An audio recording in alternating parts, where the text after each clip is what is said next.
বিভ্রাট বাঁধিল জল লইয়া।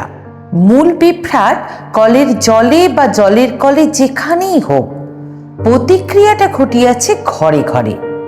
ভাঙা পাইপ লইয়া কর্পোরেশন জল যোগাইতে হিমশিম খাইয়া যাইতেছে, আর সংসার পপীড়িতা বঙ্গনারীরা জলের অভাবে হিমশিম খাইতে খাইতে মন ভাঙিয়া ফেলিতেছেন। ভাড়াটিয়ার বাড়িওলায় উপরতলা ও নিচের তলায় যায় যায় আর ননদ ভাজে সামান্য জল জল করিয়া সৌহার্দ্য বন্ধন ভাঙিয়া যাইবার জোগাড়। কে কতক্ষণ স্নানের ঘরে থাকিল, কে কতটা চৌবাচ্চার জল অন্যায় অপচার করিল, তাহার হিসাব শুনিতে শুনিতে অস্থির কাক চিল ভদ্রপাড়া ছাড়িয়া সুন্দরবনে চলিয়া গিয়াছে। মাত্র কয়েকদিনের জলকষ্টে বাড়ির মেয়েরাই রাস্তায় টিপু কল বিলাসিনীদের ভাষায় দখল করিয়া ফেলিয়াছেন। কিন্তু আজ সকালেই ছোট কাকিমার সঙ্গে সেজ জ্যাঠামশাইয়ের তুমুল কলহ হইয়া গেল। পরোক্ষে কিন্তু প্রত্যক্ষের চাইতে কম সারালো এবং কম জোরালো নয়। জ্যাঠামশাইয়ের মতে জল যখন ভগবানের চাইতেও দুষ্প্রাপ্য, তখন তখন চৌবাচ্চা ছাড়ার দরকার নাই। কিন্তু সূচিব ব্যাধিগ্রস্তা কাকিমার পক্ষে সে আদেশ মৃত্যু তুল্য। এরা বাসি জলে নৈমিত্তিক করা তাহার ফাঁসি দেওয়া এ একই কথা। কাজেই ফাঁসির হুকুমের বিরুদ্ধে লড়ালড়ি চলিবে, এ আর বিচিত্র কি? আমি দার্শনিক, তুচ্ছ কথায় কান দেওয়া নেহাত ছেলে মানুষই বলিয়া মনে হয়। সংসারে আর সকলকে নিতান্ত শিশু ব্যতীত আর কিছুই ভাবিতে পারি না। এদের সকলের চাইতে যে বেশ কিছু ঊর্ধ্বলোকে আমার বাসা, সে কথা অস্বীকার করিয়া অনর্থক বিনয় প্রকাশে লাভ কি? কাজে যে কলহে কলকলানিতে বিরক্তচিত দাদা অনাহারে অফিস চলিয়া গেলেন, তার তিক্ততা আমাকেও স্পর্শ করিল না। এই তো মানুষ, এই তো সংসার। গোছের একটা বুড়ো আমারকা হাসি হাসাইয়া পূবের জানালার সামনে ইজি চেয়ার টানিয়া দর্শনশাস্ত্র খুলিয়া বসিলাম। বাড়িতে লোক সংখ্যা এত বেশি যে গোলমেলের সময় আমার উপস্থিতি অনুপস্থিতি বা নীরবতা সরবতা কাহারও মনে রেখাপাত করে না। আমি যে কিচ্ছু নয়, এটাই সাধারণত সকলের মনোভাব। এই লইয়া বসিয়াছি, পাতা খুলি নাই, চোখের ওপর হাত চাপিয়া দিয়া পড়িয়া ভাবিতেছি। কি ভাবিতেছি কে জানে? বোধহয় ভাবিতেছি ইজি চেয়ার না থাকিলে দার্শনিকদের কি গতি হইত। হঠাৎ একটি তীব্রস্বর কানে আসিল। আপনারা কি ভাবেন বাড়িওয়ালা হলেই যা খুশি করা যায়? দুরাগত বংশীধ্বনি নয়, আমারই কানের কাছে বজ্রধ্বনি। চোখের ঢাকা খুলিয়া দেখি একটি মেয়ে। অবশ্য মেয়ে ছাড়া বাড়ি বইয়া কৈফিয়ত তলব করিতে আসা সৎসাহস আর কার থাকা সম্ভব? ছেলে তো নয়, ছেলের বাপেরই কি আছে? আমার দার্শনিক মনোবৃত্তে অনেক কিছুই ইহাই নিয়ম বলিয়া মানাইয়া লইল, হঠাৎ যেন এটা একটা নিয়ম ছাড়া বা খাপ ছাড়া ব্যাপার মনে হইল। মেয়েটির চেহারা সম্বন্ধে বেশি কিছু বলা আমার পক্ষে সম্ভব নয়। শুধু লক্ষ্য করিলাম তার বিরাট খোলা চুলের রাশি। স্নানের পরে স্নিগ্ধ আর্দ্র কেশদাম নয়, স্নানের আগে রুক্ষ ধূসর চুলের পাহাড়। মেঘের মতো চুল বোধ করি, একেই বলা চলে। কিন্তু এত কথা ভাবিতে এক মুহূর্ত বেশি সময় পাই নাই। পরক্ষণেই আরও একটি তীক্ষ্ণ প্রশ্ন, আপনারই কি চান আমরা উঠে যাই? এতক্ষণে বুঝলাম 3 তলার ভাড়াটিদের মেয়ে।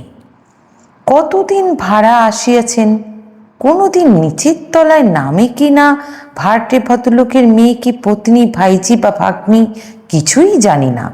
এইটুকু বুঝিলাম পূর্বে কখনো দেখি নাই। দেখিলে মনে না রাখা হয়তো সম্ভব হইত না। মেঘ বরণ চুলের সঙ্গে সামঞ্জস্য রাখা কুঁচ বরণ কন্যা। বারবার 3 বার নীতির অনুসরণ হতাশ ভঙ্গিতে কহিল, আপনি কি বোবা? সম্বিত ফিরিয়া পাইয়া ইজি চেয়ারের অলস ভঙ্গি ত্যাগ করিয়া সোজা হইয়া বসিলাম। বলিলাম, বোবা ছিলাম না। আমার ব্যবহারে বাক্য হরে গেছে কেমন?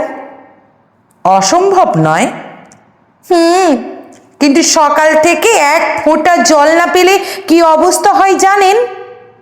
এইখানে বলা আবশ্যক, দোতলা একতলার করুণা ভিন্ন 3 তলার ভাড়াটা দিয়ে জল পাওয়া দ্বিতীয় পথ নাই। গম্ভীরভাবে একটা চেয়ার আগাইয়া দিয়া কহিলুম, বসুন। বসে গল্প করতে আসিনি আমি। সে তো পরিষ্কার বুঝতে পারছি, কিন্তু গুছিয়ে ঝগড়া করতে হলেও তো কিছুক্ষণ সময়ের দরকার, অনর্থক দাঁড়িয়ে কষ্ট পাবার। আপনার ধারণা কি কোমর বেঁধে কোদল করতে এসেছি? তবে চোখ বিস্ফারিত করিয়া শুধু এইটুকু বলিতে পারি, না, ঝগড়া করা আমার পেশা নয়। শুধু জানাতে এসেছি স্নান করতে পাওয়া যাবে না যাবে না। এই অবস্থায় কলেজ যেতে হবে? 3 দিন স্নান করতে পারিনি বলিয়া সেই কবিরা যাকে রুক্ষ আলুলায়িত কেশ বলেন, তাহারই একগোছা তুলিয়া ধরিয়া স্নানাভাবের নমুনা দেখাইল। গুছাইয়া ভালো ভালো কথা কওয়ার অভ্যাস আমার নাই। বরাবরই কাঠখোট্টা, তবু উত্তরে যে কথাটি বলিলাম নিজের কানেই মন্দ লাগিল না। অপক্ষ আবার তীক্ষ্ণ তীব্র হইয়া উঠিলেন। আমাকে কিসে ভালো দেখায় সে পরামর্শ নিতে আসিনি আপনার কাছে। জলের বিহিত কিছু করবেন কি উঠে যেতে বাধ্য করবেন আমাদের? আমি কোনো কিছু করবার মালিক নই। আমি কোনো কিছু করবার মালিক নই। আপনি ভুল লোকের কাছে এসেছেন। বাড়ির ভেতরে যান, দেখুন যদি কিছু করে উঠতে পারেন। তবে বাড়িতেই তো এই নিয়মে মারামারি। বলিতে গিয়া থামিলাম, কারণ পরচর্চা আমার স্বভাব বিরুদ্ধ। মাথা নাড়ার সঙ্গে মেঘের উপর ঢেউ খেলিয়া গেল। 50 জনের কাছে একতলা দিয়ে আর্জি পেশ করা আমার কম্য নয়। এই আজকে এই অবস্থায় রইলাম, কাল যদি রীতিমতো ব্যবস্থা না দেখি। কথার শেষটা বোধ করি ভাবা ছিল না, তাই থামিয়া দেখিয়া আমি অসমস্ত কথাটার পূরণ করিয়া দিলাম। লাঠালাঠি করবেন কেমন? দরকার হলে তাও করতে বাধ্য হব বলিয়া চুলের ঠাল এবং ছাপা শাড়ির আঁচল ঝলকাইয়া সবেগে প্রস্থান। ঘটনাটার জন্য প্রস্তুত ছিলাম না। আমার দ্বারা বিহিত করা সম্ভব নয় এবং চেষ্টা করিবার চেষ্টা মাত্রও করিব না, তাও জানি। তবু ঠিক সেই মুহূর্তে দর্শনশাস্ত্রে মন বসিল না। কিন্তু এত দেশ থাকিতে আমার সঙ্গে ঝগড়া করিতে আসার হেতু কি? উপযুক্ত লোকের তো অভাব নাই বাড়িতে। বড় বৌদির বা ছোট কাকিমার সঙ্গে লাগিয়া গেলেই তো। শেষ পর্যন্ত যে তথ্য আবিষ্কার করিলাম বা যে সিদ্ধান্তে উপনীত হইলাম এখন বলিতে চাই না। পরদিন পূবের জানালার সামনে ইজি চেয়ার পাতিয়া বসিয়াছি। হাতের বই আছে, কিন্তু বইয়েতে চোখ নাই। ভাবিতেছি লাঠালাঠির আবশ্যক হইয়াছে কিনা। এমনও হইতে পারে আরও একদিনে স্নানাভাবে চুল এবং মেজাজ দুই আরও বেশি রুক্ষ হইয়া উঠিয়াছে। কাজেই কলহ প্রবৃত্তি আরও প্রবল হওয়া অসম্ভব নয়। আমি নির্বিরোধী মানুষ। যেখানে এক কথার উপর 2 কথা হয়, সেখানে 1 সেকেন্ডের উপর 2 সেকেন্ড দাঁড়াই না। আমার হঠাৎ লাঠালাঠির ভয় ঘুচিয়া গেল কেন? বরং কোনো ধরনের কথায় কী ধরনের উত্তর দিয়া ব্যাপারটা ঘোরালো করা যায় তাই চিন্তা করিতেছি। 9টা, 10টা, 10:30 বাজিয়া গেল। কলের জল নিশ্চয়ই ছুটি লইয়াছে। অতএব আজ আর আশা নাই। দর্শনশাস্ত্রে মন বসিল না। ভাবিলাম ফুটপাতে পায়চারি করা স্বাস্থ্যের পক্ষে অনুকূল। 10:45 এলো চুল ওদিকে সিঁড়ি দিয়ে শটান নামিয়া আসিলেন। প্রায় পথ হইতেছে 3 তলা আলাদা সিঁড়ি। আজ অবশ্য এলো চুল এলো নয়, প্রকাণ্ড একটি মসৃণ কবরী।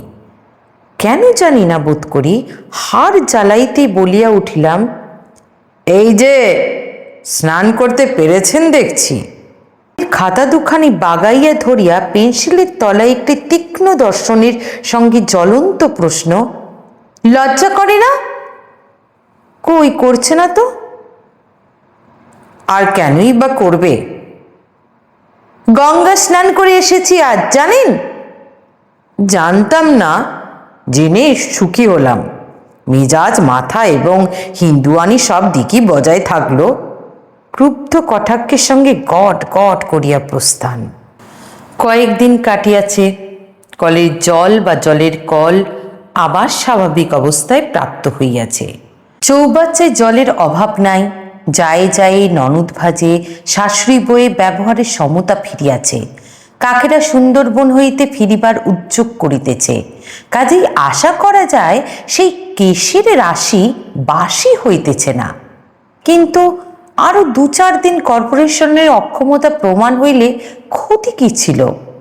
নতুন আর কি সুযোগ মিলতে পারে? পূবের জানালার সামনে বসিয়া বসিয়া হয়রান হইয়া পড়িয়াছি। এক আছে ফুটপাত, কিন্তু ঠিক 10:45 বৃষ্টি আসিলে, গত 3 দিন একই সময় বৃষ্টি আসিতেছে। দার্শনিকের শেষ আশ্রয় ইজি চেয়ারে পড়িয়া থাকা ভিন্ন সারা সকালটা কি করিতে পারি?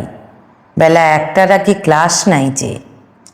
আজ বৃষ্টি নাই, রোদও নাই, বাতাস আছে প্রচুর এবং আলোর আপ্রাচুর্য নাই। এরকম একটা দিন দৈব ঘটনার মতো। এমন সুন্দর সকালটায় ঠিক কি করা উচিত নির্ণয় করতে পারিতেছি না।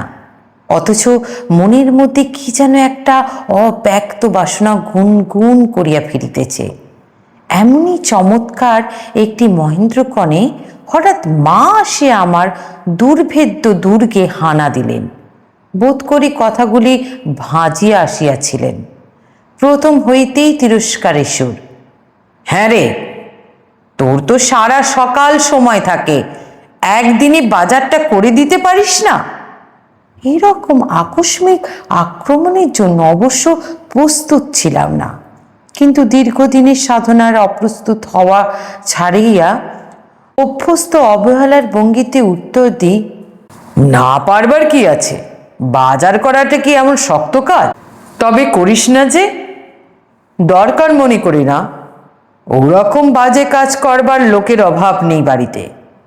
মা বিস্ময় প্রকাশের চরম নিদর্শন স্বরূপ গালে হাত দিয়া কহিলেন, বাজার করাটা বাজে কাজ হলো? তাহলে আসল কাজটা কি? তোর কি ইজি চেয়ারে পড়ে থাকা? মাকে অনেকদিন রাগানো হয় নাই। হঠাৎ উঠিয়া পড়িলাম, মার 2 কাঁধ ধরিয়া ইজি চেয়ারে বসিয়া দিয়া বললাম, চুপ করে বসে বসে আত্মচিন্তা করো দেখিনি, দেখবে এর চেয়ে দরকারি কাজ আর নেই। বলা বাহুল্য, মা 1 মিনিটও বসিলেন না। ছেলে মানুষের মতো তীর বীর করিয়া উঠিয়া পড়িয়া সক্ষোভে কহিলেন, পোড়া কপাল, আমি নইলে আর আত্মচিন্তা করবে কে? বলে মাথার ঘায়ে কুকুর পাগল, কিন্তু তুই বাবা ধন্যী ছেলে। এই বাড়িশুদ্ধ লোক সকালবেলা কাজের জ্বালায় চোখে কানে দেখতে পাচ্ছে না, আর তুই অম্লান বদনে বসে আছিস। গম্ভীরভাবে কহিলাম, ছেলেদের ম্লান মুখ দেখলেই মায়েদের বুক ফাটে জানি। আমার ভাগ্যে সবই উল্টো। যাক, কিন্তু বাড়িশুদ্ধ লোকই যখন চোখে কানে দেখতে পাচ্ছে না, তখন একজনের চোখখান খোলা থাকা দরকার নয় কি বলো? তোমার সঙ্গে কথায় পারবে বাছা? আচ্ছা, যাই বলিস, এই যে সংসারে কুটো নেঙে টুটোও করিস না, তোর লজ্জা করে না? নীতিসূচক মাথা নাড়িলাম। আশ্চর্যে, বড় বৌমা বলে মিথ্যে নয়। বিদ্যে বুদ্ধি হলে কি হবে, আক্কেল চরিত কিচ্ছু হলো না। হাসিয়া বলিলাম, তাই বলো, বড় বৌমার জবানি এসব। নইলে মা হঠাৎ এলেন আমার ভেতর আক্কেল খুঁজতে। কেন, তুই কি চিরদিন খোকা থাকবি? এই যে তোর দাদা 1 ঘন্টা আগে আপিস হয়েছে, তোর জ্যাঠামশাই বাদ চেগেছে, ছোট কাকার দাঁতের গোড়ায় ব্যথা, গোপালের জ্বর। কে করে বাজার? জগৎটা আমাকেই করতে হয়। তোমাদের সংসার রঙ্গমঞ্চে যে এরকম বিয়োগাস্ত নাটকের অভিনয় হচ্ছে তা তো জানতাম না। তোর সব কথাই রঙ্গ। যাবি তো বড় বৌমার কাছে, শুনে যা ভালো করে কি কি আসবে। ও সব শুনোশুনির মধ্যে আমি নেই। বাজারে যা ভালো ভালো তা দেখব, সব নিয়ে আসবো বলিয়া বাজারের থলি সংগ্রহণে প্রবৃত্ত হইলাম। কোথায় আছে কোথায় গেল সব তো আমার দু চক্ষের বেশ। বাড়ির মধ্যে যা আছে তাও আছেই, জন্যেই তো তোকে কিছু বলি না। যা হয় তা হয়, নইলে বড় বৌমা রেগে সংসার মাথায় করবে। সংসারটা তো তিনিই মাথায় করেই রেখেছেন, এই আর নতুন কথা কি বলিয়া চটি জোড়াটা পায়ে গলাইতে গলাইতে পথে বাহির হইলাম। বলা বাহুল্য এটি বড় বৌদির নিজস্ব মত। কি করি বা কিছু করি গোছ মনোভাবই তো ছিল। না হয় এই সুন্দর সকালটাকে হত্যা করার ভারী নিলাম। বাছিয়া বাছিয়া দরদস্তুর করিয়া ওজন দেখিয়া শাক মাছ কেনা কি সময়ের হত্যা করা নয়? বাজার করা মানে আহার্য বস্তুর সন্ধানে ছোটাছুটি করিয়া বেড়ানো আমার ধাতে সয় না।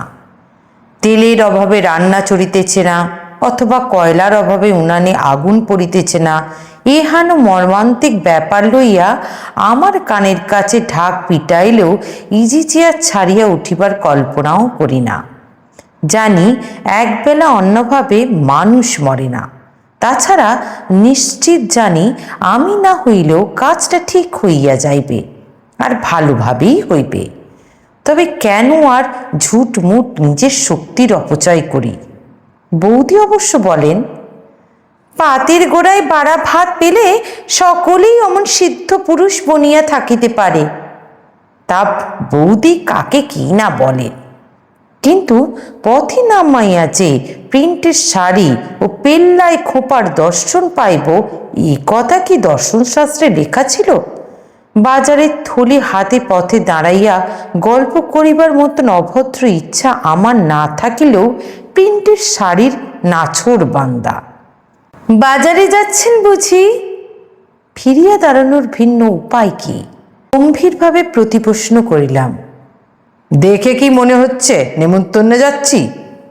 দেখে তো মনে হচ্ছে ফ্রন্টে যাচ্ছেন। মনীষীকে মনীষী বলে গ্রাহ্যই নেই। মনুষ্য কি না সেটা বিবেচনা করা দরকার।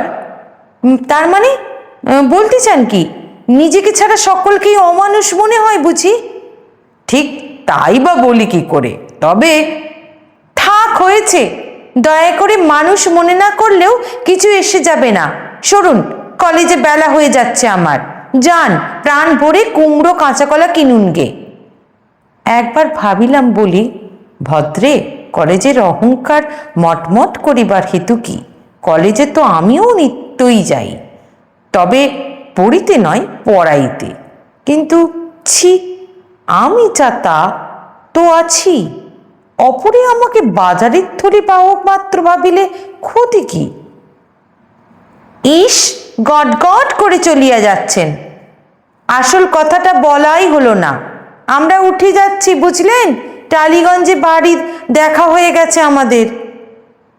এই আপনার আসল কথা, কিন্তু এতে বেশি বিচলিত হবার কি আছে? তো আজকাল পড়তে পায় না, খালি হতে যা দেরি। অহংকার একেবারে। মুখ ঘুরাইয়া সবেগে প্রস্থান। অহংকারের কথা অস্বীকার করি না, মনে হইল আর একটু পরে চটাইলে মন্দ হইত না। ইতিমধ্যে সংসারে কি ঘটিতেছে না ঘটিতেছে ভগবান জানেন। মাঝে মাঝে ছোট কাকিমার সানুনাসিক আক্ষেপ অথবা বড় বৌদির তর্জন গর্জন কানে আসে। সেজ জ্যাঠামশাই মাঝে মাঝে আমার এলাকায় আসিয়া সংসার ব্যবস্থার বিরুদ্ধে নানা প্রতিবাদ করিতে থাকেন।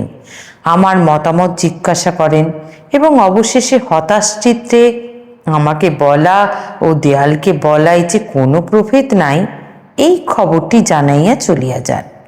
মোটের মাথায় সংসার চক্র এই পথেই চলিতেছে। ভিতরে ভিতরে কোনো চক্রান্ত হওয়া সম্ভব এ কথা স্বপ্নেও ভাবি নাই। বাড়িতে বসিয়াছি দাদা আর আমি। মা পাকা হাতে বাতাসের ছোঁয়াত কাছে আসিয়া এটা সেটা কথার পর হঠাৎ বলিয়া উঠিলেন, 3 তলার গিন্নির শখ দেখেছিস? দেখি নাই অবশ্য, দাদাও না, আমিও না, কিন্তু কৌতূহল প্রকাশ দার্শনিকের ধর্মকর্ম নয়, তাই নীরবে আহার করিতে যাই। শুনিলাম দাদা বলিতেছেন, কেন, কি হলো হঠাৎ? ছিটের শাড়ি না পাউডার? দূর খেপা, সে শখ নয়, শখ হচ্ছে ওর ওই ধিঙ্গি নাতনিটিকে আমার বউ করতে হবে। দাদা চকিত হইয়া বলিলেন, কেন, তোমার বৌমা কি হয়েছে? কি শুনতে কি শুনিস? বিয়ের যোগ্যে ছেলে আমার আর নেই নাকি? খোকার বউ করতে চায়। ও খোকা। দাদা আশ্বস্তির নিঃশ্বাস ফেললেন। সন্ন্যাসী ঠাকুরকে জামাই করার শখ হলো হঠাৎ? শখ আবার হবে না কেন? ছেলে কি আমার ফেল না? কিন্তু আমি বাবু ও মেয়েকে বউ করছি না। যেমন বাচাল তেমনি ধিঙ্গি তেমনি দজ্জাল। মাছের মুড়োটাকে অনেক কসরাতে কায়দা করিয়া দাদা ভাবিয়া চিন্তিয়া বেশ কিছুক্ষণ পরে বললেন, কিন্তু মেয়েটা তো দেখতে মন্দ নয়, বেশ ফর্সা আছে মনে হচ্ছে। হ্যাঁ ফর্সা আছে, তবে ওই যা বললাম। মায়ের বেশ যেন অনমনীয় মনোভাব। আমাকে কেউ প্রশ্ন করিল না, আমি কাহাকে কিছু প্রশ্ন করিলাম না, কিন্তু মা যে আমার বুদ্ধির উপরে টেক্কা মারিলেন তা কে জানত? জানিলাম পরে। কলেজের জন্য প্রস্তুত হইতেছি, হঠাৎ আসিয়া বীণা গৌরচন্দ্রিকায় বলিলেন, দেখ খোকা, ওরা কিছুতেই ছাড়ছে না, আমি বাবু মত দিয়েছি। বলিলাম, রোশো মা, যুদ্ধের আবহাওয়ায় তুমি মিলিটারির মতো হয়ে ওঠো না। প্রথমত কথা হচ্ছে ওরা কারা, দ্বিতীয় কথা কি ছাড়ছে না, তৃতীয় কিসের মত, তারপরে বাকিটা বোঝা যাবে। খোকা তো খোকা, মরে যায়। পিছনে বড় বৌদি ছিলেন জানিতাম না, তার নিজস্ব ভঙ্গিতে বলিয়া উঠিলেন, বোঝো না কিছু, নেকা, ওরা হচ্ছে 3 তলার ভাড়াটে, ছাড়ছে না, তোমায় জামাই করবার ইচ্ছে, আর মার মত দিয়েছে বিয়ের, হলো? বাকিটা বুঝেছ? না, কারণ ইচ্ছেটা ওদের ট্যাকচেটের সম্পত্তি নয়, অপরপক্ষের ইচ্ছে অনিচ্ছে থাকতে পারে। তোর তো বাপু অনিচ্ছে নেই। মনোভাব ব্যক্ত করেন। কি করে বুঝলে? এই তো সেদিন বললাম তোদের 2 ভাইয়ের সামনে। কই কিছু আপত্তি করলি না তো? আমার মতামত নিয়েছিলে? তা চাইনি বটে, তবে খামোকা ওপর পড়া হয়ে আপত্তি করতে যাবার মানে হয় কিছু? করব কেন? মা ভেবেছিলেন মৌনতা সম্মতির লক্ষণম। বললাম, থাক বৌদি, তোমার বাংলাতেই রক্ষে নেই, ভাষা নিয়ে টানাটানি আর নাই করলে। মা, আমার মনে হচ্ছে আপত্তিটা তোমার দিক থেকে বেশ জোরালো ছিল। তা সে যখন ছিল ছিল, এখন ওরা খুব ধরাধরি করছে। তাছাড়া মেয়ে দেখতে খাসা, একটু বেহায়া, তার আর একটু বাচাল, আমি যোগ করি। আজকালকার মেয়েরা সবই ওই, কি করব? তাছাড়া সাংঘাতিক দজ্জাল, ও সব শ্বশুর বাড়ি ঘর করতে এলে ভালো হয়ে যাবে। যেমন হয়েছে বলিয়া বড় বৌদির প্রতি একটি নিরীহ কটাক্ষ নিক্ষেপ করিলাম। বৌদি রাগ করিয়া প্রস্থান। মা বলিলেন, তাহলে ওই কথা থাকলো, ওদের বলছি তোর মত আছে। বললাম, খেপেছ? বিয়ে করব কি বল? কত লক্ষ্মী মেয়ে, আমার কলেজের বেলা হয়ে গেল। স্তম্ভিত ইতিকর্ত ব্যঙ্গুন রহিত মাকে দাঁড় করাইয়া রাখিয়া বাহির হইয়া পড়িলাম। বিবাহ এবং আমি, দুটো সম্পূর্ণ আলাদা জিনিসকে কোনোদিন একত্রে ভাবিতেই চেষ্টা করি নাই। কাজেই মার কথাটা ছেলে মানুষই বলিয়া উড়িয়া দেওয়া ছাড়া কিছু মাথায় আসিল না। অথচ ক্রমশই ভাবিয়া দেখিতেছি মেয়েটাকে জব্দ করা দরকার, রীতিমতো দরকার। 3 তলার ছাদ হইতে পথচারী ভদ্রলোকের মাথায় গ্লাসের জল ঢালিয়া দেওয়ার মতো ব্যাপার শুনিতেছি কখনো।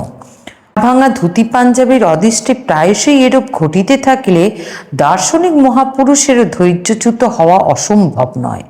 কেবলমাত্র বড়ুয়া মার্কা হাসি হাসাইয়া অগ্রাহ্য করিয়া যাওয়া চলে না।